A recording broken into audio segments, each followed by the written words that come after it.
Hello everyone, welcome back to my another mini blog. আজকের ব্লগটা তোমরা দেখছো, আমি গ্রসারি নিচ্ছি। বিগ বাস্কেট থেকে এগুলো এসেছিলো, তারপরে ওগুলো নিয়ে গুছিয়ে রেখে আমি আর ব্লগটাকে কন্টিনিউ করিনি, মানে ভুলে গেছিলাম অ্যাকচুয়ালি। তারপরে আবার বিকালবেলা মনে পড়েছে, তখন আমি চিকেন কিনতে গেছিলাম সুরজিতের সাথে। সুরজিৎ অফিস থেকে এসেছিলো, আর তখন আমি আবার হেঁটে যাব, ও সামনে এসছে বলে ওকে বলেছি চলো একটুখানি বাজার করতে যাব। তো কয়েকটা গ্রসারি জিনিস নেওয়ার ছিল, তো সেগুলোও নিয়ে নিয়েছিলাম। সেদিনকে বাড়িতে চিকেন হয়েছিল।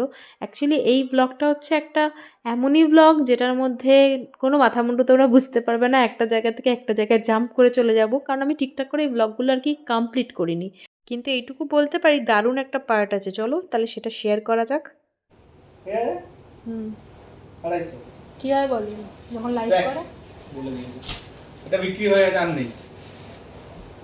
এটা বিক্রি নয়, নট করছে না। আমি জিজ্ঞাসা করছি যে এই যে বলে না যে এই যে দিদি এক্সেল চিকেন, এটা কিরকম লাগবে দেখা একবার। এটা দারুণ লাগবে। এই বাবা, এটা তোমার সাইজে আমি অর্ডার করে ফেলেছি। মানা কেমন হয়ে যাবে, পরে ভালো লাগবে। আমি পরেও দেখাবো, পরে আসছি। পরে আসার কি আছে, এখানে আসবো কোথায়।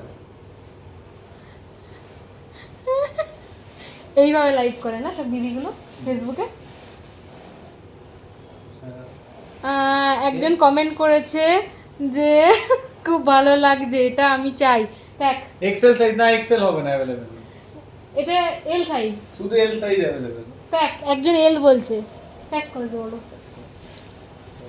আমরা বিশাল গেছিলাম জানো তো। তারপর আমরা বাড়ি আসার পর অনেকটা সময় ছিল, ভাবলাম দুখানা ভিডিও মেক করে নেওয়া যাক।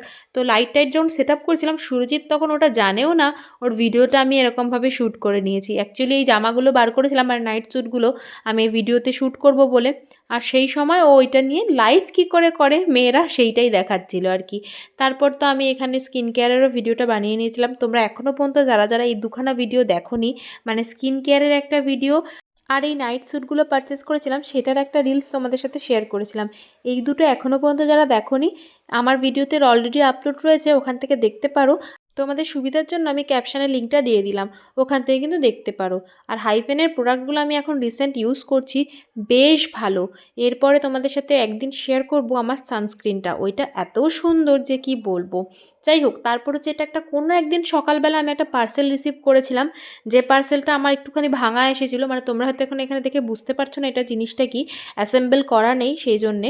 তবে এটা আমি রিটার্ন দিয়ে দিয়েছি, সরি রিটার্ন না, এক্সচেঞ্জ করেছি। তো ওটা এখনও এসে পৌঁছায়নি, আসলে আমি অবশ্যই তোমাদের সাথে ওই জিনিসটা শেয়ার করব। তো তারপর এটা হচ্ছে বিকালবেলা, সেই দিনকেই একটু এগরোল খাবো বলে এখানে বানাতে গেছিলাম। এই যে আমার মানচিত্রের মতো টেরা বেঁকা রুটিটা বেলেছি। তো মানচিত্রের মতো বেলেছি তো কী হয়েছে, দেখতে ভালো হলে কি সবসময় ভালো হয় নাকি খেতে? খেতে কিন্তু ভালো হয়েছিল, বিশ্বাস করো, যতই দেখতে খারাপ হোক না কেন। ট্রাস্ট মি, সত্যিই ভালো হয়েছিল। যেটা বাজে হয় সেটা আমি মুখের ওপরই বলি। আগের ভিডিওতে অলরেডি বলেছিলাম একটা রান্না আমি খারাপ বানিয়েছিলাম, মানে জঘন্য বানিয়েছিলাম যাকে বলে। যাকে তো এখানে আমি মানে বানিয়ে নিয়েছিলাম অ্যাকচুয়ালি আমার আর মায়ের জন্যেই আর কি বানিয়েছিলাম। আর আমি যে কোনো মুখরোচক খাবার খুব ভালো বানাতে পারি, যেটা মানে এভরিডে বেসিসে যে খাবার হয় সেগুলো বানাতে গেলে একটু প্রবলেম হয় আর কি। যাই হোক, দেখো এখানে ওই পরোটাটা পাল্টাতে গিয়ে দেখো কি হয়েছে, ডিম পড়ে গেছে একটুখানি। আজকের ব্লগটা এইটুকুই, দেখা হচ্ছে নেক্সট ভিডিওতে। সবাই খুব ভালো থেকো, ভালো লাগলে ফলো করে দিও, টাটা।